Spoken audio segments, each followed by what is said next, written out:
Hello friends, my self Krishna Sharma. आज मैं आपके सामने ग्रामर का बहुत ही अच्छा टॉपिक, जैसा कि आप स्क्रीन पर देख रहे हैं, पंक्चुएशन, इसको मैं आपके सामने प्रस्तुत करने जा रहा हूँ। उम्मीद करता हूँ कि आप मेरे इस वीडियो को अच्छे से देखेंगे और समझने की कोशिश करेंगे। सबसे पहले हम लोग समझ लेते हैं ये पंक्चुएशन होता क्या है। ओके, तो जैसा कि आप बॉक्स के अंदर देख रहे हैं, punctuation marks are signs such as periods, commas and question marks. You use them in sentence to make the meaning clear. Actual में पंक्चुएशन मार्क्स क्या होते हैं? देखिए, पंक्चुएशन मार्क कुछ साइन होते हैं, जैसे पीरियड्स को हम फुल स्टॉप बोलते हैं, कहीं कॉमा लगाते हैं, कहीं हम क्वेश्चन मार्क्स लगाते हैं, कहीं एक्सक्लेमेशन मार्क्स लगाते हैं, कहीं सेमी कॉलन लगाते हैं। तो इस तरीके से हम जो सेंटेंस में full stop, comma, question mark, ये सारी चीज़ें जो हम यूज करते हैं, ये सारी चीज़ें पंक्चुएशन के अंतर्गत आती हैं। ठीक है ना? और हम लोग इन चीज़ों का यूज सेंटेंस में अर्थ को क्लियर करने के लिए, अर्थ को स्पष्ट करने के लिए करते हैं। ठीक है ना? तो चलो सबसे पहले हम लोग देखते हैं कि पीरियड यानी फुल स्टॉप का यूज कहाँ होता है।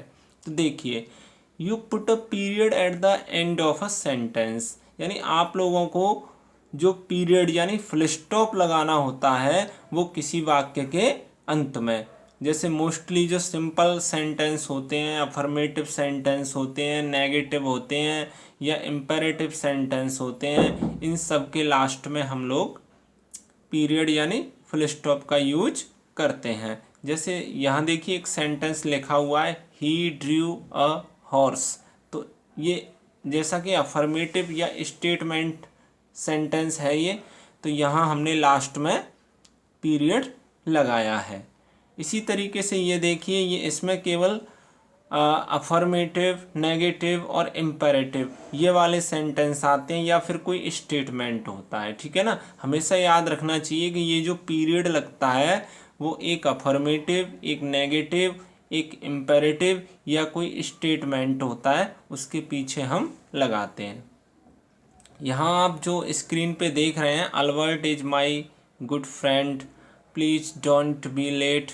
तो Albert is my good friend ये स्टेटमेंट है, प्लीज़ डोंट बी लेट ये इम्पेरेटिव है, the bird is sitting on a branch ये अफर्मेटिव में आ रहा है, it is snowing heavily today, there is a rainbow in the sky, the big house belongs to a rich man, I can swim, Ethan is good at drawing, they all enjoyed playing baseball.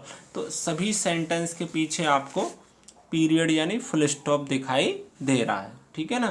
तो हमेशा याद रखिए, affirmative, negative और imperative sentence के last में हम लोग period का यूज करते हैं। इसके बाद में नेक्स्ट जो पंक्चुएशन मार्क आता है वो आता है कॉमा। ठीक है ना? तो देखिए, कॉमा का यूज कहाँ पर होता है? Use comma between nouns and nouns phrase in a list, यानी जब किसी सेंटेंस में दो नाउन से ज़्यादा यूज होते हैं या नाउन फ्रेज यूज होते हैं, तो उनको अलग अलग करने के लिए हम लोग कॉमा का यूज करते हैं। जैसे I bought 2 apples, 3 orange and some grapes, यानी उसने 3 चीज़ें खरीदी, एप्पल्स खरीदे, ऑरेंज खरीदे और ग्रेप्स खरीदे। तो एप्पल और ऑरेंज के बीच में उसने कॉमा लगाया और तीसरे वाले से पहले एंड लगाया। ठीक है ना? ऐसा ही होता है जब 3 चीज़ें होती हैं, ये 4 चीज़ें होती हैं, तो लास्ट वाले से पहले एंड लगाना पड़ता है, बाकी के सबके पहले हम लोग कॉमा यूज करते हैं।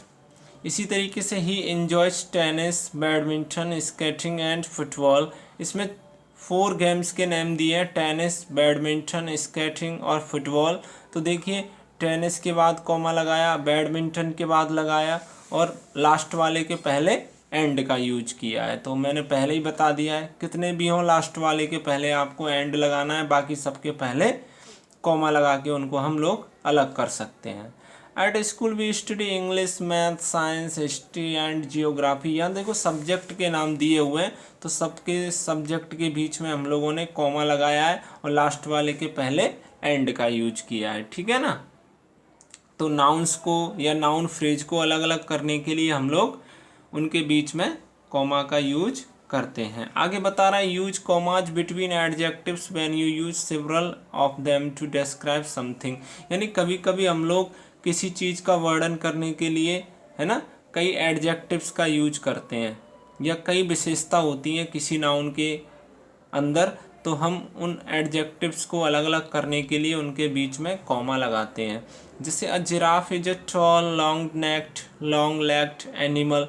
जिराफ होता है ना, लॉन्ग नेक वाला होता है, लॉन्ग लेग वाला होता है, लॉन्ग टेल वाला होता है, ठीक है। तो हमने कॉमा लगा करके इनको अलग किया है ना। He is a tall handsome smart and ambitious young man. तो यहाँ भी हमने एडजेक्टिव्स को अलग अलग करने के लिए उनके बीच में कॉमा यूज किया है। इसी तरीके से use a comma after yes and no and before please in sentence.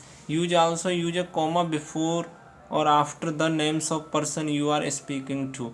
देखिए कभी कभी हम सेंटेंस में यस या नो बोलते हैं, है ना। कोई हमसे क्वेश्चन पूछता है, उस क्वेश्चन का आंसर हम यस या नो में देते हैं, फिर उसके बाद में कुछ कहते हैं। जैसे किसी ने पूछा do you like this song, तो मैं कहूँगा यस आई लाइक। तो यस के बाद हमें कॉमा लगाना पड़ेगा, ठीक है ना। इसी तरीके से नो के बाद लगाना पड़ता है। And before please in sentence, किसी किसी सेंटेंस में प्लीज के पहले भी लगाना पड़ता है, ठीक है। You also use a comma before और after the name of the person you are speaking to. कभी कभी क्या होता है वोकेटिव केस का नाउन होता है, जैसे हम लोग किसी से बात कर रहे हैं, जैसे राम कम हेयर, तो राम के बाद हमें कॉमा लगाना पड़ेगा, तब हम लिखेंगे कम हेयर, क्योंकि हम उस व्यक्ति को उसके नाम से बुला रहे हैं, ठीक है। तो ऐसी कंडीशन में भी हम लोग कॉमा का यूज करते हैं, ठीक है। जैसे यहाँ लिखा है गुड बाय जॉर्ज, तो गुड बाय हमने जॉर्ज को कहा है, तो जॉर्ज से पहले कॉमा लगता है, यानी वोकेटिव केस का नाउन अगर शुरू में आएगा तो कॉमा इसके बाद लगेगा, अगर ये लास्ट में आएगा तो कॉमा इसके पहले लगेगा। देखिए ये सेंटेंस दिए हुए हैं कुछ इसी से related. No it has stopped, no के बाद कॉमा लगाया। गुड मॉर्निंग सर, सर यहाँ पे वोकेटिव केस का काम कर रहा है, तो सर के पहले कॉमा लगाया। Can you tell me what time it is please, please last में लगाया, ठीक है ना। शुरू में आता है तो इसके बाद में कॉमा लगता है, लास्ट में आता है तो इसके पहले लगता है। Yes it's a quarter past 3 George, देखिए यस के बाद में कॉमा लगाया, अब लास्ट में जॉर्ज वोकेटिव केस का नाउन आ रहा है, तो उसके पहले कॉमा का यूज किया है। Commas are used to show where there is a brief pause. Comma का यूज कुछ ऐसी जगह दिखाने के लिए भी किया जाता है जहाँ पर थोड़ी देर के लिए सेंटेंस में रुकना होता है ना। जैसे अनफॉर्चुनेटली, दुर्भाग्यवश, सी इंजर्ड हर्नी स्किंग, है ना, उसने अपने घुटने को घायल कर लिया। तो यहाँ पे अनफॉर्चुनेटली ये एडवर्ब है, तो ऐसे ही जब एडवर्ब शुरू में आ जाता है तो उसको एडवर्ब पे क्या होता है, हम थोड़ा सा रेस्ट लेते हैं, इसलिए उसके बाद में कॉमा लगाना बेहद ज़रूरी होता है। इसी तरीके से she was in the bedroom listening to music on the radio, है ना, वो बेडरूम में है और रेडियो पर संगीत सुन रही है। तो यहाँ दो सेंटेंस कंप्लीट नहीं है, एक ही है, लेकिन दोनों में बीच में थोड़ा सा रुकावट है, पॉज है थोड़ा सा, इसलिए उनके बीच में कॉमा का यूज हम लोगों ने किया है, ठीक है ना। अगला जो हमारा पंक्चुएशन मार्क होता है वो होता है एक्सक्लेमेशन पॉइंट, है ना। An exclamation point is often used after command और इंटरजेक्शन और a word that shows surprise और एंगर। एक्सक्लेमेशन पॉइंट हमेशा हम लोग एक्सक्लेमेटरी सेंटेंस के पीछे या फिर ऑप्टेटिव सेंटेंस के पीछे करते हैं।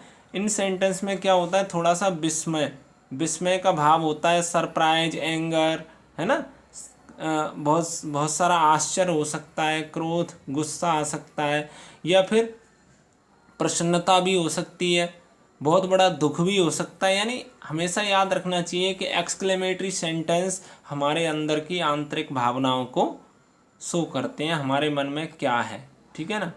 तो ये चीज़ें जब हम ऐसी भावनाएं हमारे अंदर से उत्पन्न होती हैं तो हम लोग उनके पीछे हमेशा एक्सक्लेमेशन पॉइंट लगाते हैं। जैसे सिट डाउन है ना, सिट डाउन एक्सक्लेमेशन पॉइंट लगाया। क्विट चुप, यहाँ भी लगाया हमने। Oh dear what a surprise, you are fired, I told you not to do that, quiet, put the knife down, help help, eek a ghost, stop him. तो ऐसे ये हमारे अंदर की आंतरिक भावनाएं प्रकट हो रही हैं, ठीक है ना। तो इनमें एक्सक्लेमेशन मार्क हम लोग लगाते हैं। अगला जो पंक्चुएशन मार्क है आपका वो है question mark. Use question mark after question, ये बहुत ही ईजी पॉइंट होता है भाई। जो भी आप किसी से क्वेश्चन पूछ रहे हो है ना, प्रश्न पूछ रहे हो, तो वहाँ उसके लास्ट में आपको क्वेश्चन यूज करना होता है। जैसे हाउ आर यू, तुम कैसे हो, यहाँ क्वेश्चन मार्क का यूज किया हमने, ठीक है। यानी आप लोग जानते ही हैं क्वेश्चंस होते हैं ना, दो तरीके के होते हैं, एक यस नो टाइप और एक WH वर्ड टाइप। दोनों के पीछे हम लोग क्वेश्चन का यूज, क्वेश्चन मार्क्स का यूज करते हैं। जैसे what is your name, how many stamps do you have, where do they come from, who has taken my pen, can you lend me your bicycle, where are you going, what are you, why are you always late, what is the meaning of this word, do you know the answer to this problem। इस तरीके से, ठीक है ना। आगे हमारा एक होता है एपोस्ट्रॉफी, है ना। क्या होता है apostrophe, use an apostrophe with an s to show who owns something. Apostrophe का यूज हम लोग करते हैं एक तरीके से कोई चीज़ किसकी है, एक तरीके से एपोस्ट्रोफी एस किसी चीज़ पर अपना अधिकार दिखाता है, ठीक है ना। एक एपोस्ट्रोफी एस कॉमा लग के भी आता है ना, और एक केवल हम लोग एस नहीं लगाते, केवल कॉमा लगा देते हैं। The S is added after singular nouns और नेम्स, इसका यूज हम सिंगुलर नाउन्स या नेम्स के पहले करते हैं। जैसे that is Peter's bed and that is Michael's bed. यहाँ पीटर्स बेड का मतलब है पीटर का बेड, माइकल का बेड। स्क्विरल्स टेल यानी गिलहरी की पूंछ, ठीक है ना। तो ये काकी के में इनका अर्थ निकलता है। जिससे we all like mum's cooking, mom's cooking, हम सब लोग माँ की कुकिंग को पसंद करते हैं। इसी तरीके से एवरीबॉडीज प्लेट, है ना। जोहन्स डॉग, जोहन का कुत्ता, यानी इसमें इसका अर्थ काकी के में हमेशा निकलता है, ठीक है। आप लोग देख सकते हो, कोई ऐसी प्रॉब्लम नहीं है इसमें। एपोस्ट्रॉफी का यूज केवल काकी के अर्थ में होता है। Follow the same rule when a noun or a singular noun ends in s, write an apostrophe first and then add another s, ठीक है ना। The princess golden ball fell into a well, the rhinoceros skin is very thick, dad is at his boss party, ठीक है ना। अब क्या होता है, आपको केवल ये देखना है कि अगर कोई जैसे for plural nouns that ends in S put the apostrophe after the S, ठीक है ना। हमेशा याद रखो अगर किसी वर्ड के लास्ट में एस आकर के वो प्लूरल बन रहा है, जैसे बर्ड्स, तो इसमें ऑटोमेटिक एस आ रहा है, तो इसमें हमें केवल कॉमा लगाना है, एस लगाने की ज़रूरत नहीं है।